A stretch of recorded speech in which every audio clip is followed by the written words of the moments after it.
La famille, partagez cette histoire au maximum. Franchement, le dehors fait peur. Le dehors est risqué. Vous savez, quand il y a des histoires qui arrivent chez les autres, c'est pour que nous, là, que ça nous apprenne quelque chose. Ce n'est pas parce que nous sommes parfaits. Non, pas du tout. Mais c'est parce que Dieu veut nous apprendre quelque chose. Ce qui est vrai, ce monde n'a point pitié d'une larme craintive. Eh oui, ce monde n'a pas pitié d'une larme craintive. C'est l'histoire d'une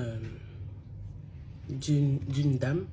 C'est sa sœur qui me raconte l'histoire dans mon inbox. Elle me dit ceci: Maman Jenny, un bon jour, ma sœur a rencontré un homme, franchement hautement placé, issu d'une très bonne famille, une famille réputée matériellement, oui.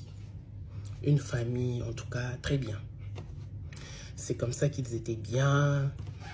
La fille s'est vue, en tout cas, la fille a projeté son avenir avec le garçon. Et le garçon a accepté d'officialiser. Voilà, c'est comme ça qu'ils se sont mariés coutumièrement, civilement et religieusement. Tout allait bien. Ils sont allés dans leur famille, bon, ils sont allés fonder leur famille, ils sont allés chez eux. Mais le garçon avait, vous savez, c'est qu'on a tout dit, bon, c'est devenu courant, hein. Genre, le gars a ses petites copines ailleurs et tout, c'est tout à fait normal vu qu'il a l'argent et tout. Ce n'est pas normal, mais ce sont d'autres personnes qui disent que c'est tout à fait normal. Moi, je trouve que c'est pas normal. Voilà. Mais en dehors de ça, c'était un homme très bien. Jusqu'à ce que Dieu a fait grâce, la femme, elle est tombée enceinte. Gloire à Dieu. Elle est tombée enceinte. Le jour qu'elle va accoucher, elle accouche et elle fait des petits troubles mentaux. Ça arrive très, pour ceux qui ne savent pas, bon là c'est moi, ça arrive souvent chez des personnes, par exemple, si la malaria n'a pas été bien soignée, lors de l'accouchement, les douleurs et tout ça, ça peut provoquer la malaria cérébrale. Donc, quelqu'un peut avoir des petits troubles psychologiques et tout.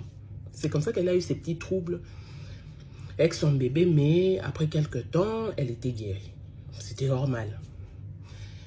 Les temps sont passés. Deuxième fois, elle est tombée encore enceinte. Ça s'est encore répété lors de l'accouchement. Elle fait encore ces troubles-là. La famille de la fille commençait déjà à se poser des questions. Là, ça devient autre chose. Ça commence à être un peu anormal. Bon, après quelques temps, elle guérit. Troisième fois, elle tombe encore enceinte. Lors de l'accouchement, c'était devenu comme des habitudes, hein?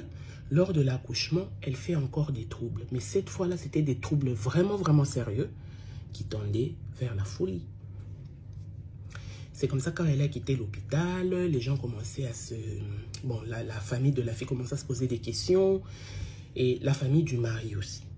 Un bon jour, on appelle sa soeur pour lui dire, écoute, ta soeur ne va pas bien. Les troubles se sont empirés. Ok, d'accord. La sœur, comme toute personne, moi, on m'appelle pour me dire que ma sœur ne va pas bien. Je me réveille le matin vite fait. Je cours pour aller voir ce qui se passe avec ma sœur.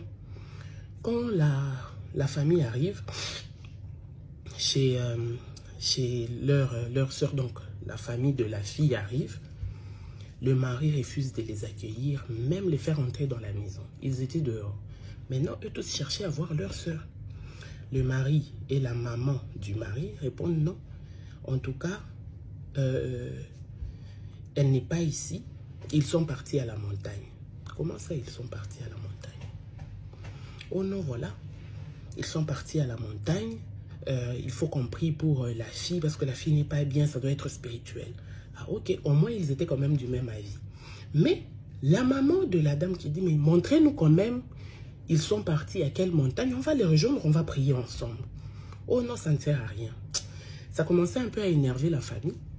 La famille prend le téléphone pour dire, bon, ok, ça va. On essaie un peu d'appeler son numéro. Quand on essaie d'appeler le numéro, c'est une autre dame qui répond. Une maman. Oh non, non, on veut parler à notre fille. Toi, tu réponds à son téléphone, comment ça se fait? Elle dit, ah oui, je réponds à son téléphone. Vous êtes sa famille. Oui, nous sommes sa famille. On veut savoir où vous êtes pour qu'on puisse vous rejoindre. Vous savez ce que vous avez fait à votre fille, après vous appelez même. Drôle de façon de répondre, n'est-ce pas? La famille coupe. C'est arrivé jusqu'à 19 h. Ils se sont dit, bon, On ne peut pas rester là à attendre. On pourra passer peut-être le lendemain. Ils sont rentrés chez eux. Et le lendemain, quand ils sont revenus, ils ont trouvé leur fille, ça n'allait toujours pas. Et quelque temps après, l'homme se décide, sans pour autant que la famille le sache, ni sa femme, prend les enfants de sa femme, les amène ailleurs, pendant que la femme ne sait absolument rien. Qu'est-ce qui se passe? Leur fille, il y a des moments où les troubles s'empiraient et il y a des moments où elle redevenait normale. C'est seulement à cet instant-là, elle commence à raconter. Elle dit à sa famille, oh non, le jour là où on était à la prière, on m'avait amené chez une maman qui était en train de me couvrir avec des habits rouges.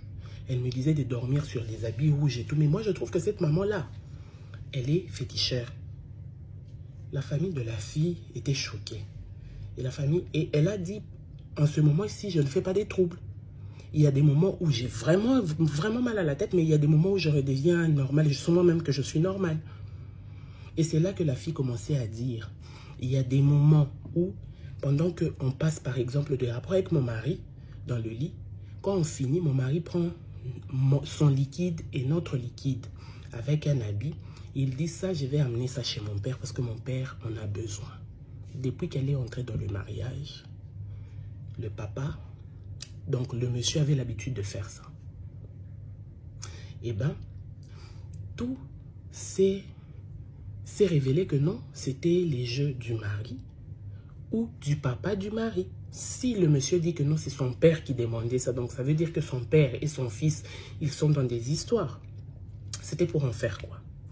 Et quand elle a dit la vérité, la famille voulant maintenant nuire à cette femme, ils l'ont arraché des enfants, tout en disant que non, voilà pourquoi à la prière, on nous avait dit que c'était la femme qui était sorcière, et si elle est devenue folle, c'est parce que toutes les fois où elle allait accoucher, elle a voulu manger elle-même ses propres enfants.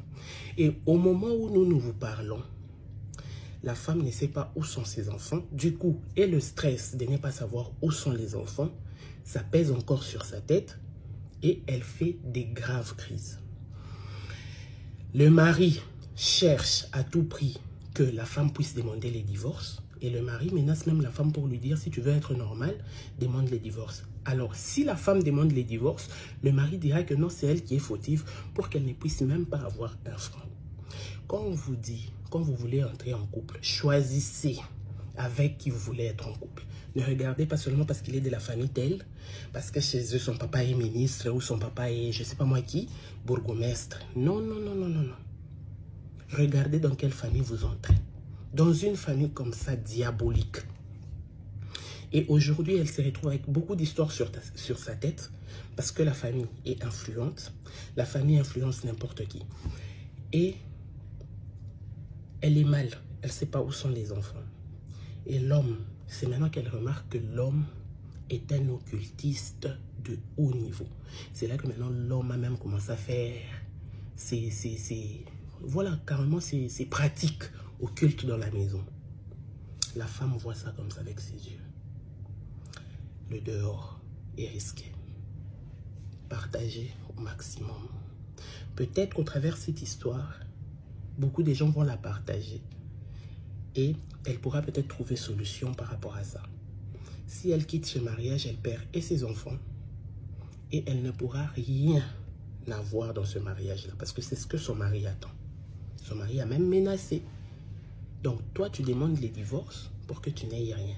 Si moi, je demande les divorces, je serais obligé de... Je sais pas. D'après ce qu'on m'a raconté comme histoire. En tout cas, voilà un peu.